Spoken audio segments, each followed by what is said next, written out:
وہ اپنی آزادی کے نعرے لگا رہے تھے اور پروٹیسٹ کر رہے تھے. تو ایک منصوبہ بنا جس کے تحت اسی جگموہن نے آرڈرز دیے ہیں اور وہاں پہ ایک مسکر ہوا ہے جس کو ہم گو قتل مسکر کہتے ہیں, اور جس میں ہے بہت سارے لوگ. کلنٹن کا وزٹ بھی تھا. جی کلنٹن کا وزٹ, یہ اسی لیے میں کہہ رہا ہوں منصوبہ بند سازش کے تحت کیا گیا. تو 50 جو ہے وہاں پہ کشمیریوں کو اس وقت جو معصوم کشمیریوں کو قتل کیا گیا. اصل میں وہ چٹی سنگ پورا تھا کلنٹن کا وزٹ. ٹھیک ہے, میں اس طرف آؤں گا جو آپ نے اس واقعے کی بات کی نا, وہ جو میں نے آپ کے جو آپ کا سوال تھا پنڈتوں کے حوالے سے, یہ ایک منصوبہ بند سازش کے تحت ان کو نکالا گیا. اور آپ خود ہی اندازہ لگا لیجئے ایک ہی رات میں سینکڑوں کس طرح نکل سکتے, ہزاروں کس طرح نکل سکتے. اس کا مطلب ہے ضلع اسلام آباد سے باقی جگہوں سے آپ اگر آپ دیکھیں گے, خاص کر ضلع اسلام آباد کی بات کر لیے, سری نگر کی بات کر لیے, باقی جگہوں پہ بات کریے جہاں جہاں پہ پنڈت رہتے تھے. یعنی جگموہن کا کیا پلان تھا؟ ان کا پلان یہ تھا کہ ان کو نکال کے میں کشمیریوں کی جنوسائیڈ کروں گا اور ان کی نسل کشی کروں گا.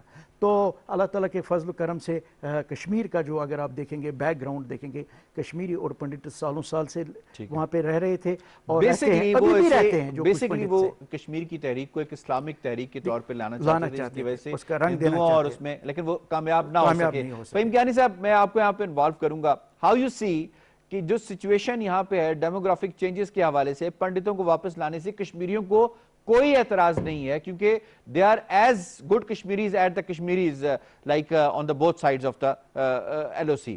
تو آپ کیا دیکھتے ہیں کہ کس طرح سے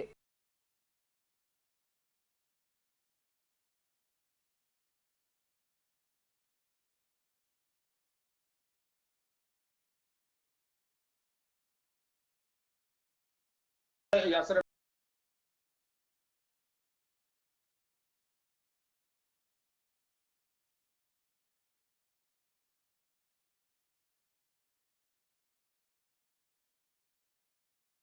پر ابھی تک 90 جو پنڈت وہاں سے چلے گئے, وہاں پہ جو باقی موجود تھے وہ وہاں پہ رہ رہے, ان کو کسی نے کچھ نہیں کہا, وہاں پہ کاروبار بھی کر رہے ہیں سب کچھ. تو جس طرح ارید قائد شیخ عبد المتین صاحب نے فرمایا ہے کہ ایک سازش کے تحت یہ ایک کمپین شروع کی گئی تھی تاکہ ایک مسلمانوں کا ایک جنوسائیڈ کمٹ کیا جائے, اور وہاں پر ہوا بھی ہے, لاکھوں مسلمانوں کا قتل عام ہوا ہے. لیکن یہ ڈیموگرافیکل جو چینجز کی اب بات کی جا رہی ہے, اب ملٹری آکوپیشن جو ہے وہ کلونیلزم کی طرف چلی گئی ہے, اور یہ کلونیلزم کی اسٹریٹجی ہوتی ہے کہ اپنے سیویلینز کو آباد کرنا. اور یہ 4th جنیوا کنونشن جو 1949 میں ہوا تھا, اس کیٹیگوریکلی ایکسپلیسٹلی لکھ دیا تھا کہ اپنے سیویلینز کو جو آکوپائڈ ٹیریٹریز میں موو نہیں کر سکتے. پھر اس کے بعد جو جنیوا کنونشن کے آرٹیکل 49 میں اس کو کیٹیگوریکلی مینشن کیا گیا. اسی طرح پھر یونائٹڈ نیشنز کی 12 قراردادیں موجود ہیں, سیکیورٹی کونسل کی ایک قرارداد جو اسرائیلی آکوپائڈ ٹیریٹریز کے حوالے سے تھی کہ کس طرح اسرائیل جو اپنے سیولینز کو ایلیگل سیٹلمنٹس وہاں پہ کر رہا ہے, وہ ریزولوشن 446 ہے اور 452 ہے, 452 یہ 1979 میں پاس ہوا تھا. پھر اس کے بعد ایک ریزولوشن اسی ڈیموگرافیکل چینجز کے حوالے سے سیکیورٹی کونسل کے اندر 476 ہوا جو 1980s میں ہوا. تو یہ آرمی قوانین کی بھی خلاف ورزی ہے.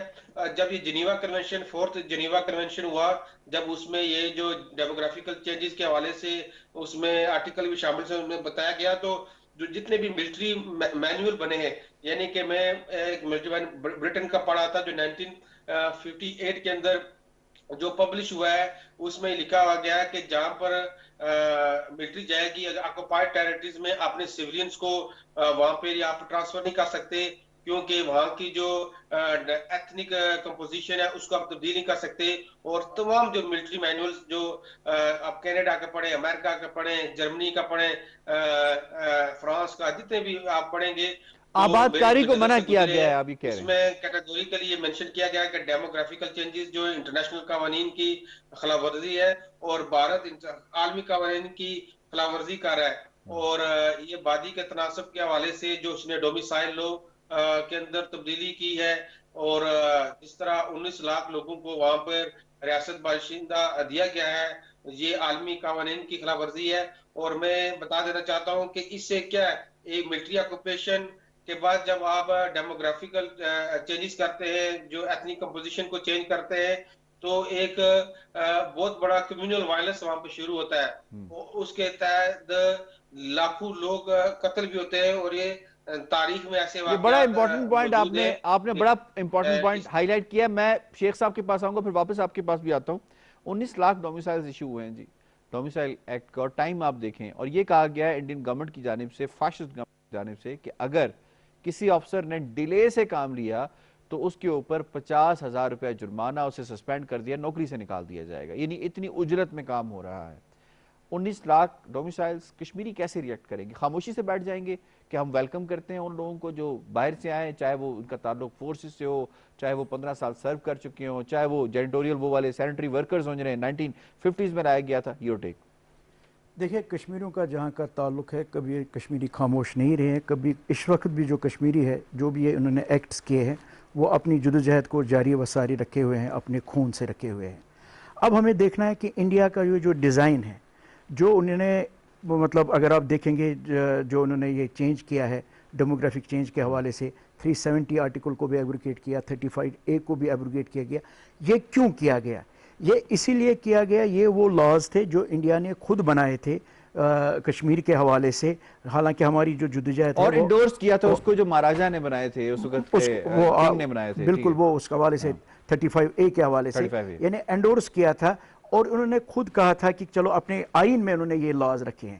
تو اس کا مطلب ہے، نہ انہوں نے اپنے آئین کو دیکھا ہے، نہ انٹرنیشنل لا کو دیکھا ہے، نہ جو کٹ پتلی لوگ تھے جو وقتاً فوقتاً ان کے سٹوج بن رہے تھے، نہ ان کو دیکھا جو ان کے وفادار تھے، اور انہوں نے اس کو ایبروگیٹ کیا.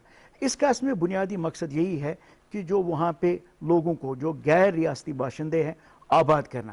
اب یہ انڈیا پہلے کہہ رہا تھا، اب انہیں ایبروگیٹ آرٹیکل کر کے، اب جو فہیم کیانی صاحب نے بھی کہا ہے، یعنی 19 لاکھ ڈومیسائل انہوں نے اجرا کیے ہیں.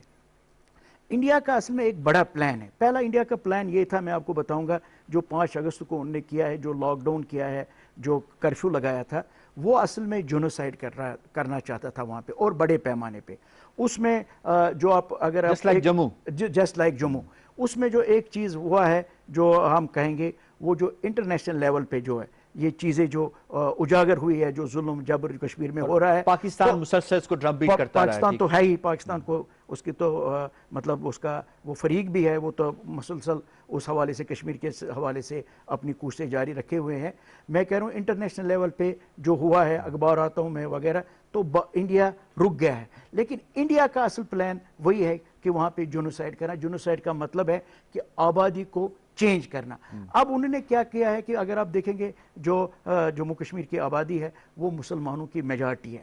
بھارت نے پہلے ظلم جبر کے، یعنی جتنے بھی حربے ہیں، مولسٹیشن کے، تھرٹ کے، باقی چیزیں، یعنی طاقت انہوں نے، ہر ایک طاقت انہوں نے استعمال کیا کہ ہم کشمیریوں کو کمزور کر سکے اور کشمیریوں کو روک سکے جو ان کی یہ جدوجہد ہے، جو ان کا یہ نعرہ ہے. لیکن اس میں وہ ناکام ہوئے کہ اسی طرح جاری و ساری ہے. اب انہوں نے کیا کیا؟ انہوں نے اب ڈیموگرافی کو چینج کرنے کے لیے جو انہوں نے آئین میں کچھ چیزیں دی تھی، ان کو ہی ختم کیا ہے تاکہ وہ ہندو کو وہاں پہ بسائے. ٹھیک ہے، آپ کا پوائنٹ آ گیا. فہیم کیانی صاحب، 19 لاکھ ڈومیسائلز کا مطلب ہے کہ 19 لاکھ یہ فیوچر میں جا کے فیملیز بن جائیں گی، اور کشمیری جو آلریڈی وہاں پہ مقیم ہے، جنہوں نے اپنی جانیں دی ہیں 1 لاکھ سے زائد، وہ مارجنلائزڈ ہو جائیں گے اور وہ مائنورٹی میں چلے جائیں گے میجورٹی سے. اس کو آپ کیسے دیکھتے ہیں کہ یہ بڑے پرامن طریقے سے ہو جائے گا، یا ہمیں یہ فورس ہی کرنا چاہیے ریجنل لیول کے اوپر کچھ بڑا ہوگا، اس کے اوپر کشمیری ریئیکٹ کریں گے اسے، جو ان کی جو ایک تحریک ہے وہ بے شک وہ مسلح بھی ہو سکتی ہے، اور پھر زیادہ وہ بیک فائر کرے گی اس حوالے سے جو یہ کام کر رہے ہیں. یور ٹیک سر. بہت شکریہ.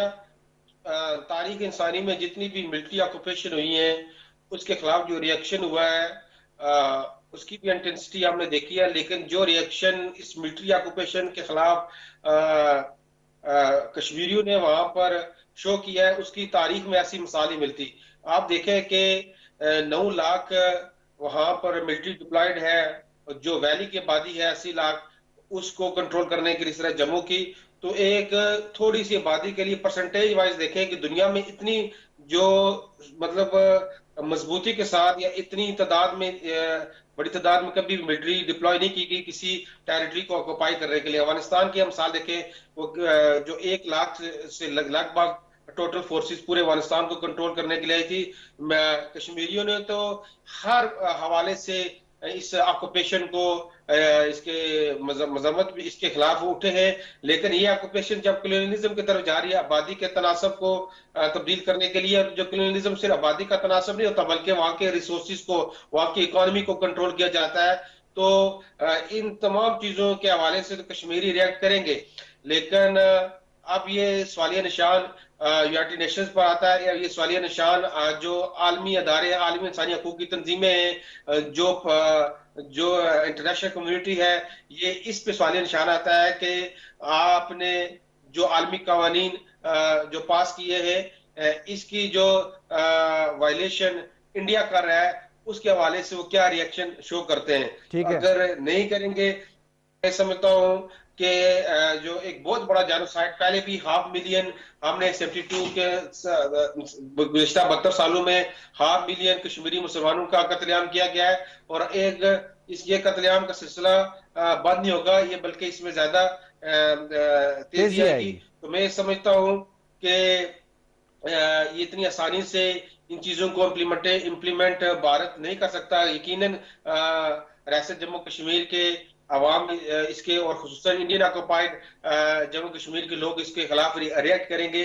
لیکن اس ساری صورتحال کے اندر جو ذمہ داری اقوام متحدہ کی بنتی ہے, انٹرنیشنل اداروں کی, وہ بالکل ٹھیک ہے, ہم اس پہ بات کر رہے ہیں, وہ مجرمانہ ہے. صحیح ہے. شیخ صاحب, اس کو ہم روک پائیں گے؟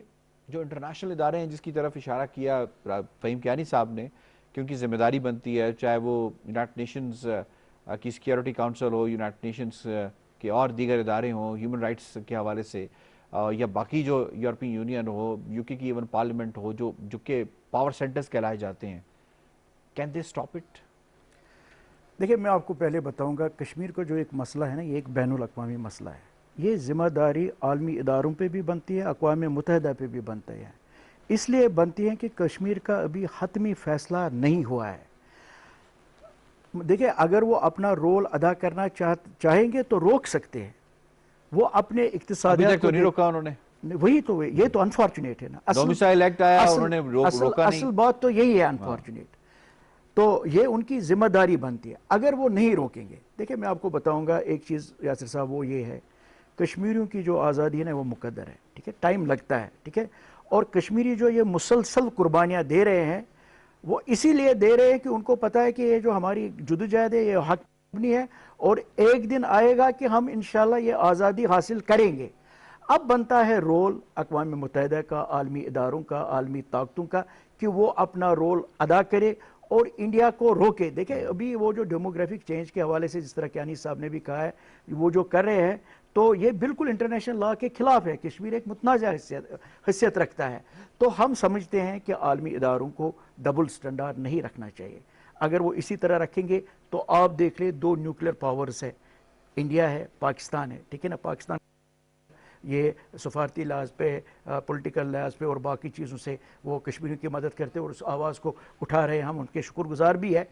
دیکھیں, اگر یہ مسئلہ حل اس طرح نہیں ہوگا, بھارت اسی طرح جو اس پہ ایکسپینسٹ جو ڈیزائنز ہے اور یہ جو فاسسٹ ذہن رکھتے ہیں, تو آپ نے دیکھا کہ ابھی جو بچتے بچتے جنگ بچ گئی 2 ممالک کے درمیان.